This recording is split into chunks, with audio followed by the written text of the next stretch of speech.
নমস্কার।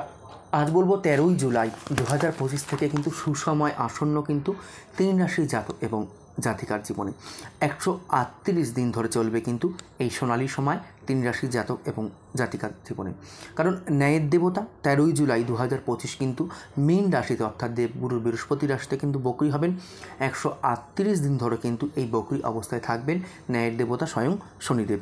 এই সময় বলবো চাকরিরতদের কিন্তু দুর্দান্ত হারে কিন্তু অগ্রগতি হবে। যারা এই 3 রাশির জাতক জাতিকারা রয়েছে, কথায় যদি মিষ্টতা রাখতে পারো তাহলে কিন্তু সমস্ত কাজগুলো কিন্তু খুব সুন্দরভাবে তোমরা সম্পূর্ণ করতে কিন্তু সক্ষম হবে। পুরনো কোনো যদি বিবাদ থেকে থাকে, আমি বলবো পুরনো বিবাদের কিন্তু অবসান হয়ে যাবে এই সময়।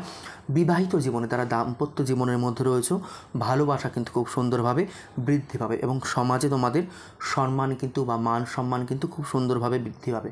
এই 3 রাশির জাতক এবং জাতিক হলো নাম্বার 1 কর্কট রাশি, নাম্বার 2 মীন রাশি, নাম্বার 3 কিন্তু বলবো বৃষ রাশি। তুমি কোন রাশির জাতক বা জাতিকা অবশ্যই কিন্তু কমেন্ট সেকশানে আমাকে লিখে জানাতে ভুলো না।